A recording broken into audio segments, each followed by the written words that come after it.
As estimativas sobre os casos de câncer no Brasil preocupam.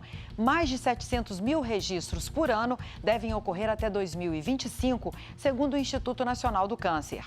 A Assembleia de Minas criou uma comissão extraordinária para trazer o tema ao debate e assim achar meios de prevenir a doença.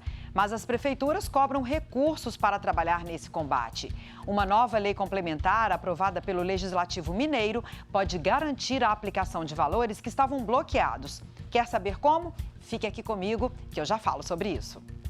Eu sou Cláudia Gabriel e este é o Assembleia em Destaque, programa que mostra o impacto na sua vida dos assuntos discutidos aqui no Parlamento Mineiro.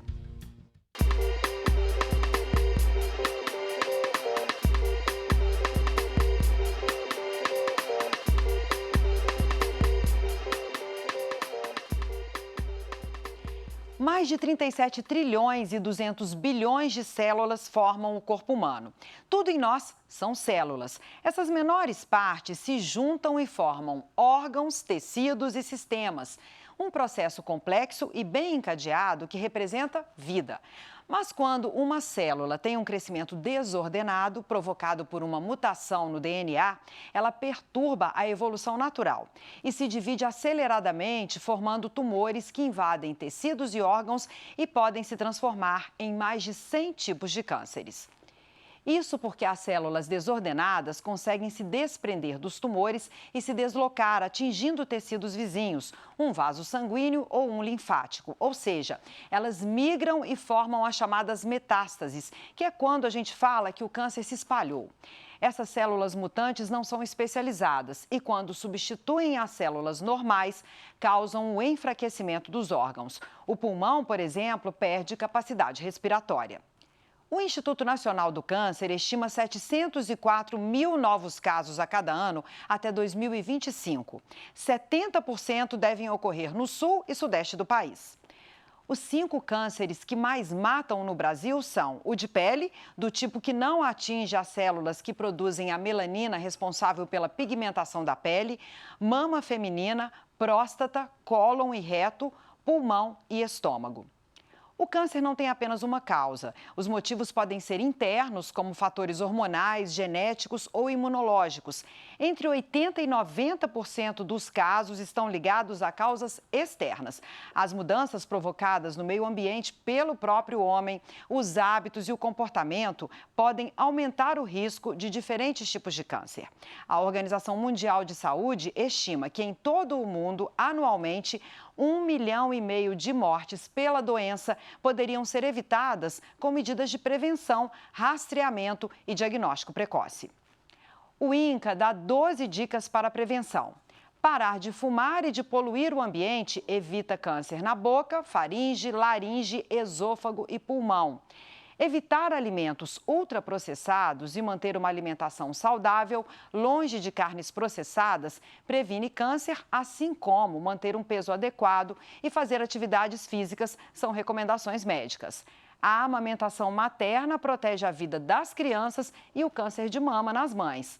As mulheres precisam fazer exame do colo do útero anualmente. É importante vacinar as meninas de 9 a 14 anos e os meninos de 11 a 14 anos contra o HPV. E a vacina contra hepatite B pode prevenir contra o câncer de fígado. As bebidas alcoólicas, em qualquer quantidade, contribuem para o surgimento da doença, assim como a exposição ao sol, principalmente sem proteção. Agentes químicos, físicos e biológicos ou suas combinações são causas bem conhecidas de câncer relacionado ao trabalho. E evitar ou diminuir a exposição a esses agentes seria o ideal e desejável. O diagnóstico precoce do câncer ajuda a evitar tratamentos longos e dolorosos, além de evitar mortes. Exames diferentes são capazes de detectar a doença em estágios iniciais, como, por exemplo, a mamografia, o exame de Papa Nicolau e a colonoscopia. Se diagnosticado no início, a chance de cura em crianças e adolescentes é de 80%. Do câncer de cólon e reto é de 90%, assim como o câncer de próstata. Se detectado cedo, o de mama pode ser curado em 95% dos casos e o de pulmão, 30%. É uma corrida contra o relógio e a agilidade no atendimento a pacientes oncológicos significa vida. Aqui no Brasil, pessoas com suspeita de câncer têm direito a fazer os exames para diagnóstico pelo SUS no prazo máximo de um mês. É o que diz a Lei Federal dos 30 dias, sancionada em 2019, e também a Lei Mineira, que é ainda mais antiga, de 2016. Entre a suspeita e a confirmação do diagnóstico, o tempo máximo é de 30 dias. Mas, segundo o movimento Todos Juntos contra o Câncer, que tem a participação de 200 entidades em todo o país, esse prazo não é respeitado. Aqui em Minas Gerais, o diagnóstico de 36% dos pacientes leva mais de um mês. Uma outra lei federal que não é cumprida e que também significa a chance de vida para os pacientes é a norma que estipula em 2 meses o prazo para o início do tratamento do câncer no SUS. E aqui também há várias justificativas para o atraso no início do tratamento, desde falta de medicamentos até o desconhecimento por parte dos agentes de saúde da própria lei. Da regulamentação ineficaz a falhas no fluxo de atendimento. Pesquisas do Observatório de Oncologia mostram que a média para o paciente entrar no sistema de tratamento em Minas Gerais é de 150 dias. Isso mesmo, 5 meses. Especialistas alertam que os prazos de 30 e 60 dias também não são respeitados pela saúde suplementar, ou seja, pelos planos de saúde privados. A Assembleia está atenta a esse problema, tanto que criou uma comissão extraordinária sobre o tema, a de prevenção e enfrentamento ao câncer. As atividades começaram no início de março e podem durar até 2 anos. Para criar esse grupo de trabalho, o parlamento levou em conta o aumento da incidência da doença no país, a necessidade de ampliar o acesso a exames e ao diagnóstico precoce, a oferta insuficiente de serviços de saúde especializados no SUS e o fato de os centros de atendimento, muitas vezes, estarem muito mal distribuídos entre as cidades. Ou seja, os pacientes têm que percorrer grandes distâncias para o tratamento. Os parlamentares também devem pressionar os serviços públicos de saúde a cumprir as leis de que falamos aqui. Os deputados desse colegiado já fizeram audiências públicas aqui em Belo Horizonte e já começam a percorrer várias cidades de todas as regiões do estado.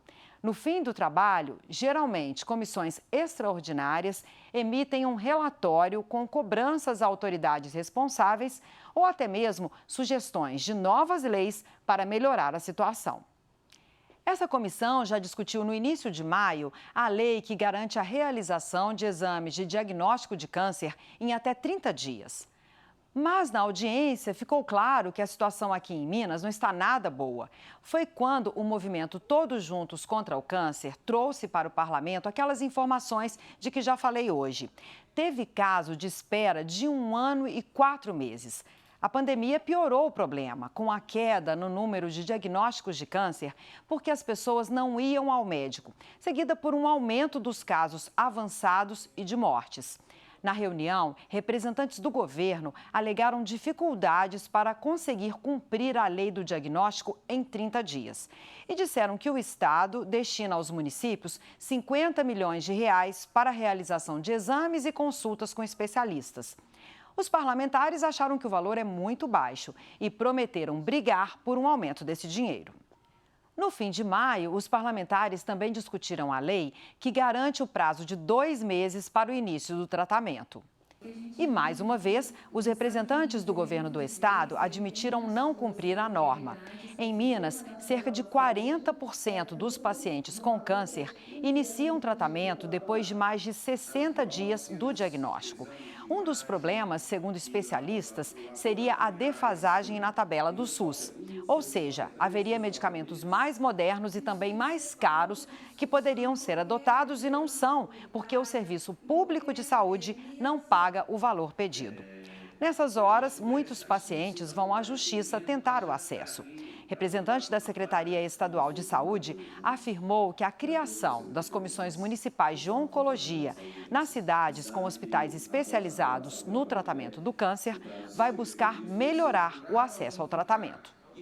O presidente da Comissão Extraordinária de Prevenção ao Câncer já deu recado sobre a importância do trabalho agora no início. O Legislativo pode tornar conhecida uma lei, porque as pessoas em geral não têm conhecimento do seu direito, chamar a atenção da sociedade, né, provocar todos aqueles que são competentes para poder fazer o cumprimento da lei, que é Poder Executivo, Judiciário, que tem que fazer cumprir a lei também, né, fiscalizando. Ou seja, acho que o nosso papel aqui é de provocar, denunciar e divulgar essa legislação para a gente tornar as pessoas com uma consciência mais crítica, mais consciente dos seus direitos. Essa comissão vai discutir muito, cobrar muito. A gente espera o apoio do Poder Judiciário, Defensoria Pública, Ministério Público e o governo do Estado, que ele possa investir realmente nessa causa do câncer em Minas Gerais.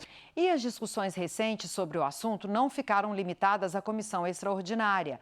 Na Comissão de Saúde, parlamentares, representantes de hospitais e de santas casas debateram a dívida que o Estado tem com essas instituições pelo não pagamento de serviços de tratamento ao câncer.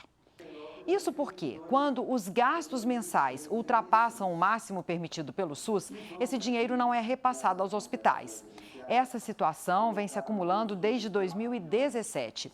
Os participantes da audiência cobraram a revisão da tabela e que o Estado faça o pagamento, pelo menos, do custo de procedimentos como cirurgias, quimioterapia e radioterapia. Representantes do governo afirmaram que estão quitando as dívidas de 2017. A destinação foi de 100 milhões de reais.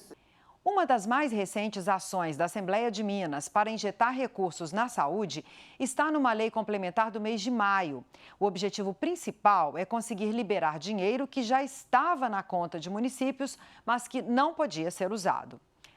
Mas por que esses valores estavam travados? Estava bloqueado porque quando uma cidade recebe do governo de Minas recurso para a área da saúde, esse montante está vinculado a um contrato ou objetivo inicial. Se era para construir um hospital e o município não fez, seja porque já havia construído com outros recursos ou não era mais necessário ou mudou de ideia, o dinheiro não poderia ser usado para fazer qualquer outra coisa, como comprar medicamentos ou aparelhos médicos, por exemplo. A lei da Assembleia tirou essa trava, mas obrigou que a nova destinação da verba seja para ações na área da saúde.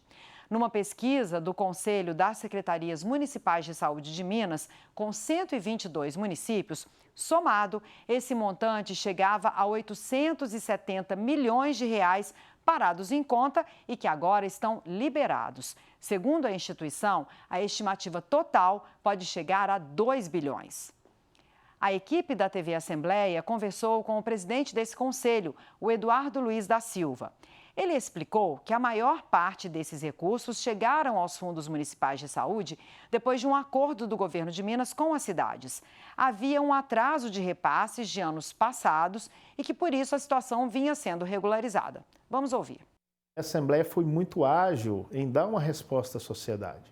Eu acho que o fundamental desse projeto é que a Assembleia está legislando para a população de Minas Gerais para garantir que esses recursos possam ser utilizados em ações de serviço de saúde nos 853 municípios de Minas Gerais. O tempo que o município tem para gastar, às vezes é de 12 meses, às vezes de 24 meses ou 36 meses, e ao final do exercício financeiro, esses recursos poderiam ser devolvidos ao Fundo Estadual de Saúde, o que iria penalizar a população, porque o recurso oriundo de um acordo que deveria ter sido pago nos anos de 2016, 17, 18, não foram efetivamente pagos, então não virou serviço de ações de saúde. O município, tendo que realizar as ações, realizou com recurso próprio.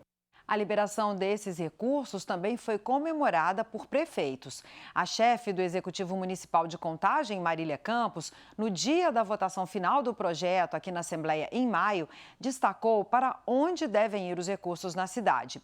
Lá foram destravados cerca de 124 milhões de reais.